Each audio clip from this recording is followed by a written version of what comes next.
Bonjour! Aujourd'hui, on va faire une petite exploration autour de l'autodiscipline, mais vue par les stoïciens. On s'appuie sur une vidéo YouTube qui elle-même s'inspire du livre de Ryan Holiday, Discipline is Destiny. Hmm.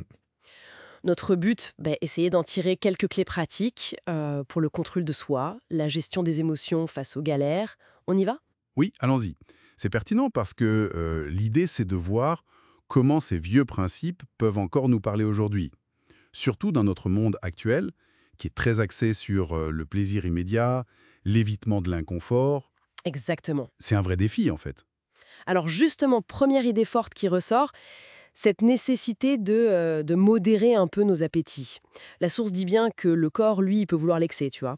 Manger sans faim, boire trop. Mhm. Et là, l'autodiscipline, elle arrive un peu comme un garde-fou, quoi. Pour éviter les lendemains qui déchantent, la gueule de bois ou juste se sentir mal. C'est ça. C'est pas forcément l'abstinence totale, hein, mais juste la retenue. Savoir dire stop. Et c'est abordé de façon très pragmatique, je trouve. C'est pas du tout moralisateur, genre c'est mal, c'est un péché. Non, c'est juste comment éviter de se faire du mal soi-même, bêtement. Oui, Donc cultiver cette modération, c'est valoriser sa raison sur ses pulsions en quelque sorte. C'est se respecter finalement. ça parle. Surtout aujourd'hui avec toutes les tentations, partout, tout le temps.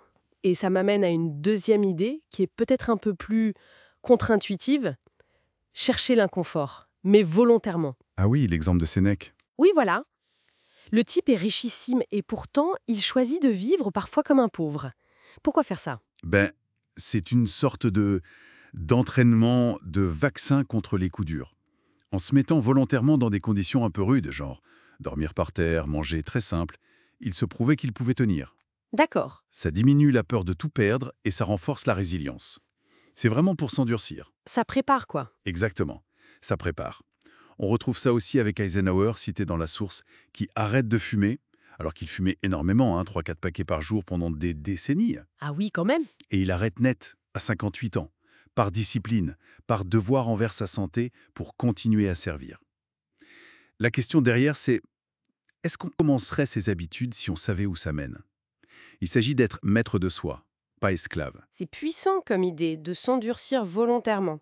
C'est vrai qu'on est un peu à l'opposé de ça aujourd'hui, on cherche le confort maximum. C'est clair. Ce qui nous conduit assez logiquement à un autre point, le rapport au bien matériel, au superflu, le minimalisme en quelque sorte. Tout à fait. La source donne l'exemple de Caton l'Ancien. Vie simple, il refusait les cadeaux pour pas être redevable, quoi. Il bossait avec ses esclaves. Hmm. Ou Rubin Carter, en prison, qui se privait de certaines choses pour pas donner de prise psychologique aux gardiens. Ah oui, pas bête. L'idée, c'est que la vraie richesse, la vraie liberté, c'est pas d'accumuler, c'est de maîtriser ses désirs. Moins tu désires, plus t'es riche, plus t'es libre, moins t'es vulnérable en fait. Ça fait réfléchir. On a tous connu des moments où on avait moins et on n'était peut-être pas moins heureux. Exactement, Et cette maîtrise, elle ne concerne pas que le matériel, si je comprends bien, ça touche aussi à la parole. absolument. La force du silence, ou du moins de la parole mesurée, c'est une autre leçon stoïcienne. Les Spartiates, par exemple. Oui, les fameuses réponses laconiques. Voilà, peu de mots, mais qui tapent juste. Alors, nous nous battrons à l'ombre, ou juste, si. C'est une invitation à pas parler pour rien dire, à résister à cette envie de combler le vide. Et surtout, à écouter. Hmm. Zénon disait « deux oreilles, une bouche ». C'est pas pour rien. Écoutez plus, parlez moins. Et mieux. Bon, si on essaie de résumer un peu tout ça, ces leçons stoïciennes, elles nous montrent que l'autodiscipline, c'est pas une punition. C'est plutôt un outil. Oui, un outil pour éviter de souffrir inutilement. Voilà.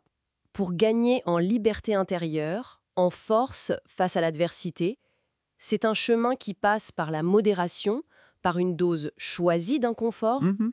par la maîtrise de nos habitudes et aussi par une certaine conscience dans ce qu'on dit ou ce qu'on ne dit pas. Tout à fait. Et peut-être, pour conclure, une petite question à laisser en suspens.